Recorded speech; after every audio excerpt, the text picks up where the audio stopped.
Hi everyone, I'm your host Harjint Singh, and you're tuned into the first official 3-tier investing podcast. I am so excited to get this on the road. So let's just dive right in and talk about what exactly is 3-tier investing. So our purpose is to reinforce strong financial values by educating and sharing resources on how to build passive income and generate wealth. So we started in response to the COVID-19 pandemic, where people are basically stuck at home all day. And rather than watching Netflix or Disney Plus, we want to enable you to build your investing mindset so that instead of watching them, you can actually trade Netflix or Disney stocks and many other stocks just like them, with the ultimate goal being to reach true financial freedom. So today's podcast is going to talk about who exactly is 3-tier investing, and then we're going to dive into one of our favorite topics, which is building an investment retirement account, also known as an IRA. So we'll discuss both Roth and traditional accounts, what makes them different, and how you can completely maximize your long-term earnings so that by the time it becomes time for you to retire, you don't really have to worry about your finances and you can truly be stress-free in that situation. So talking about the series as a whole, this podcast series is about more than just what's going on with the market itself, but also takes a look at other topics such as our economy, or even just day-to-day topics such as mental health, what's going on in society, and ways that you can build your passive income through real estate, social media marketing, and just other general unique ways that you can supplement your income and build multiple streams of income. So personally, I don't believe in working a 9 to 5. I would much rather work 80 hours a week on something that I love and just, blood, sweat, and tears all the way versus working 40 hours pushing forward somebody else's vision. That's not something that I can get behind, and if I can't relate with the vision and if I can't relate with the work that I'm doing, then it becomes difficult for me. I'm a spoiled brat. You can think it. That's okay. So ultimately, the goal is to foster a mindset and help you build this vision for where you want to be. There's so many 20, 21, 22-year-olds who don't know what direction they're going in. And honestly, that's totally okay. I think the world is completely rushing themselves.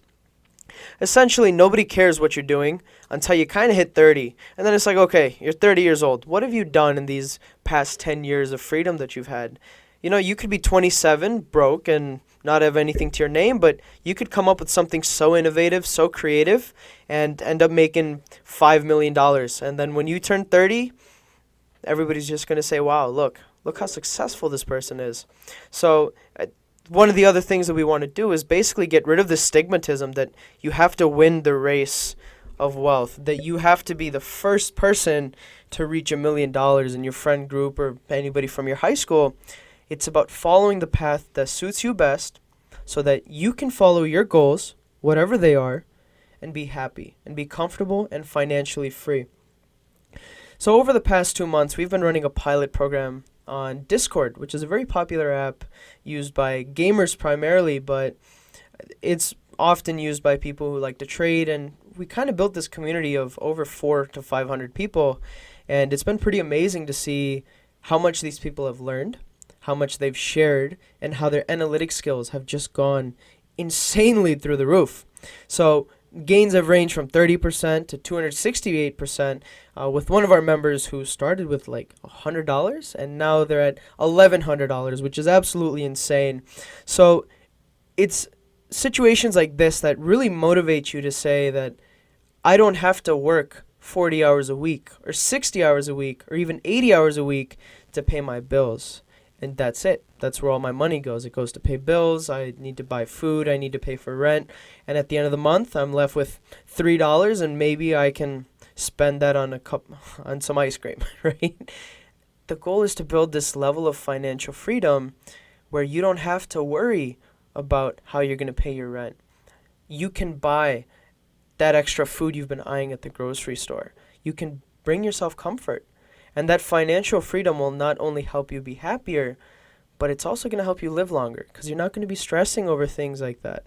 So we're currently on Instagram at 3-tier investing. So if you don't follow us, we would love for you to reach out, give us a follow, because ultimately our goal is to build this database of educational material so that if you're starting from scratch, You have every single resource that you need to become educated. I know when I started, I just wondered, what is my first step, right? How do I move forward? So we basically want to become the man in the middle that holds your hand and takes you to where you need to go in your investing career.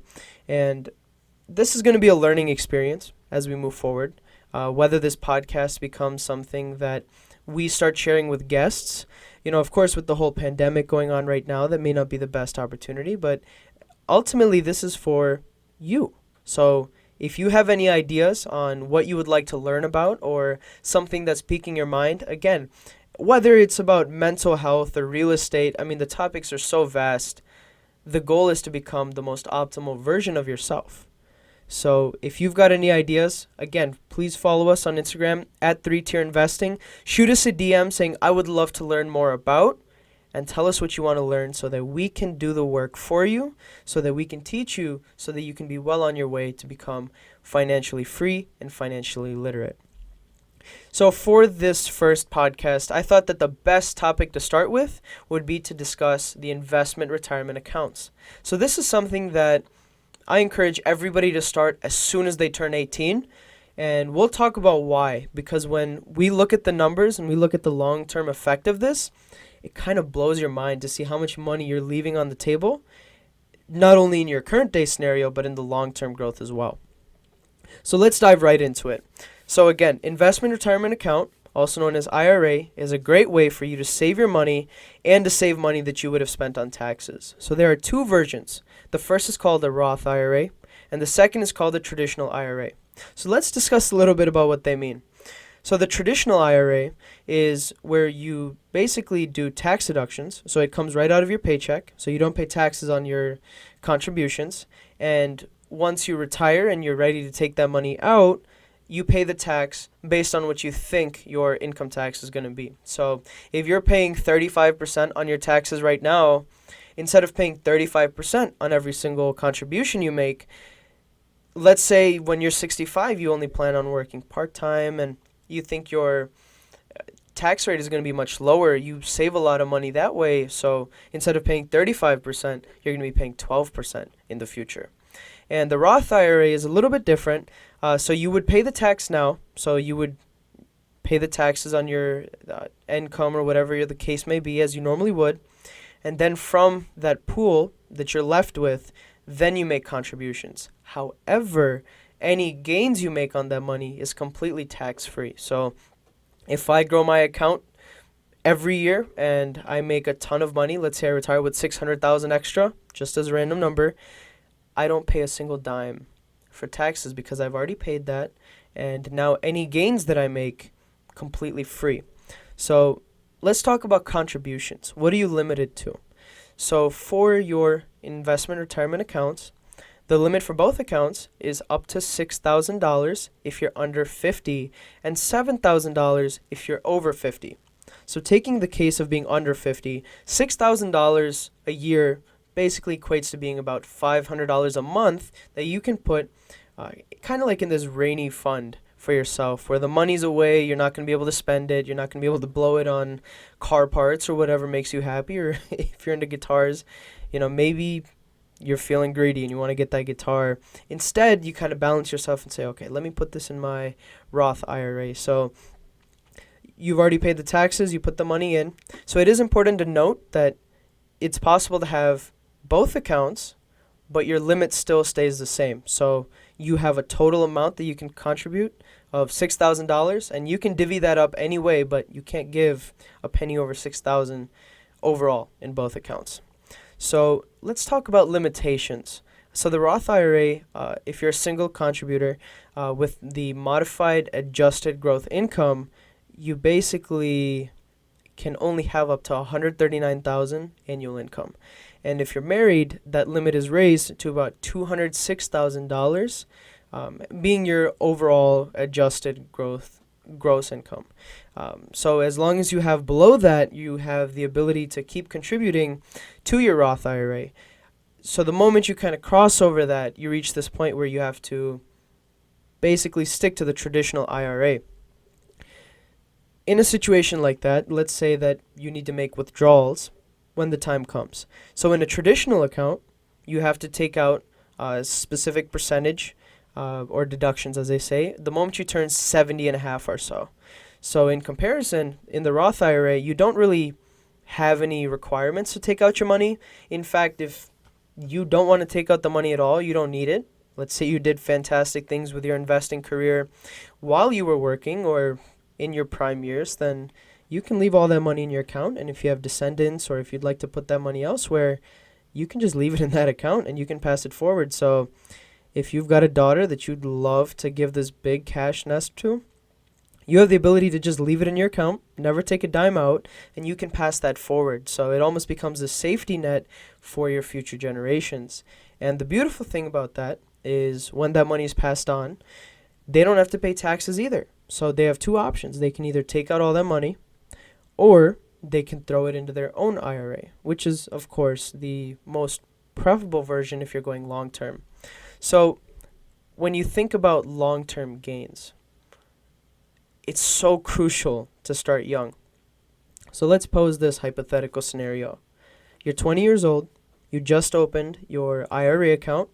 You started by putting in $6,000 as a starting balance, right? So every year, just to make things a little bit more realistic, you don't put in all $6,000. You only put in $5,500 a year.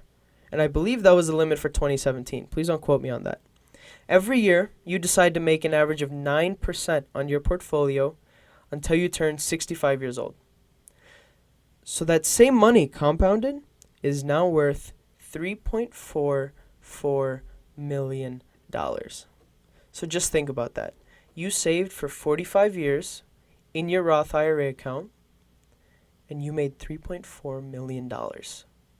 If you had just left that in like a savings account, that would have only been worth roughly about $1.6 million. So this is where the compound comes out, right? Every year that you would have paid for taxes and lost a fat chunk of that money that you would have paid, you essentially lose out on almost double, or excuse me, half of what you would have made. So 1.6 million, over 1.6 even, is just wiped out. That's the beauty of compound interest. Your money, when you start putting your money to work for you, that's when you start building wealth. You really can't become wealthy or rich working for someone else. There's definitely outliers, don't get me wrong. But for true financial freedom, you have to have your money work for you. You only have 24 hours in the day. You can only do so much. It doesn't matter how efficient you are. You have the same 24 hours that others do. But the difference between the 1% and everybody else is that they have mastered the art of having their money work for them. And I want to signify this point by saying that our example was with somebody who was 20, right? So let's say you wait 5 years. You say, nah, I want to save up. I want to put this towards this new home entertainment system that I'm trying to buy. I'm trying to get a new sound system. I want a new couch. I want a new TV. So you wait 5 years. You spend all your money. I'll save later, right? So if you start investing at the age of 25, same 9%, 40 years now, that same account would be worth only $2.2 million. So by waiting 5 years, you wiped out $1.23 million worth of financial growth that you could have had. So just think about that. Those 5 years cost you $1.23 million. That's roughly $250,000 a year that you're missing out on. So that's why I am so adamant that you start your Roth IRA as soon as you can. If you're 20, if you're 21, if you're 22, you're still young. Hell, it doesn't matter how old you are still young. Start the account right now. Fidelity, Vanguard, fantastic companies. And by the way, I'm not paid or anything to promote them. Those are just two companies that I'm aware of. And in full disclosure, I have an account at Fidelity. I started mine when I was 18. I didn't know how to use it for the longest time until I became invested in my own personal growth. And when you think about this growth, you say, oh shoot, every year that I wait is $250,000 that I'm losing out on.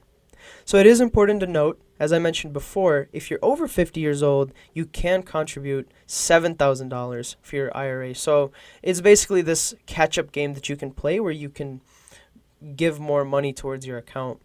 So I just want that to settle in. Every year that you wait is so much money that you leave on the table. And 9% is not that hard to make. That's like one trade with bad risk management when you think about it. There are many stocks that go 20% in a day. With smart financial skills, you can look at making 9% in a month. And those are things that we'll cover in future podcasts about how you can start to learn about different techniques, how you can educate yourself on how to invest, where to invest. So another form of investment that usually comes up is called the 401k. So this is a little different from investment retirement accounts. 401ks are offered by employers and they ultimately have the same goal. It's another way for you to save your money, but the financial differences are much higher. So in a 401k, if you're under 50 years old, you have a limit of spending about $19,500 a year that you can contribute towards that account, and that becomes $26,000 if you're over 50. And the beautiful thing is, if you work for somebody else, employers generally match that amount, and that can be pretty beneficial depending on who your employer is, how nice they're feeling that year. The combined maximum that you can contribute a year is $57,000 if you're under 50. And $63,000 if you're over 50. So something to keep in mind. A 401k, when you take that $19,000 out, that's before you pay your taxes. So that $19,500 goes directly in your account. And when you do the math, if you were not to put that in your 401k, you'd be getting a lot less than 19, right? Even if we round to 20,000 and we say, okay, I'm just going to take that money at a rate of 20% for your taxes, and I'm being super conservative, that's $4,000 that you just lost. $5,000 that you just lost, right, out of your account. So something to be very, very careful about. That's an extra $4,000 that you're giving yourself, and then your employer is matching that on top. So the cost benefit of that is much bigger than just your $19,500 that you're giving every year. So now you think about it, now you're under 50, let's say you're making good money, you're giving $25,500 a year that's going directly towards investments.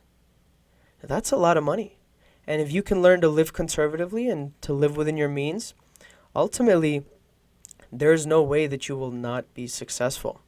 If you learn how to manage your funds and you learn how to properly take care of your finances and basically channel that greed inside you that says, haha, credit card, here we go.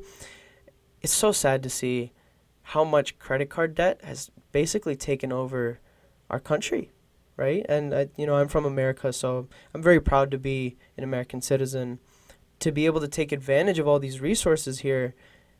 The IRA, the 401k, these are fantastic ways for you to grow your account.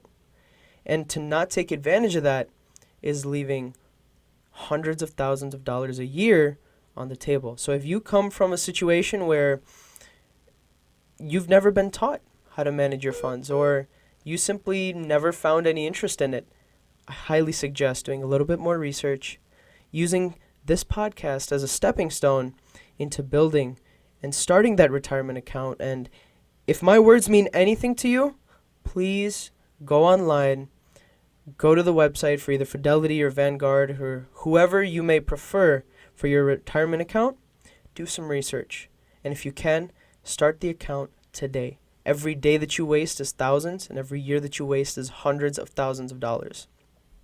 So with that, I think we come to a natural conclusion for our podcast. I appreciate everybody for being a part of this journey. If you have any recommendations, please feel free to reach out to our Instagram at 3Tier Investing. Let us know what you'd like to learn about. If we made any mistakes, we sincerely apologize. Let's just keep learning, let's keep growing, and have a wonderful day. Thank you so much. This is Harjit Singh signing off.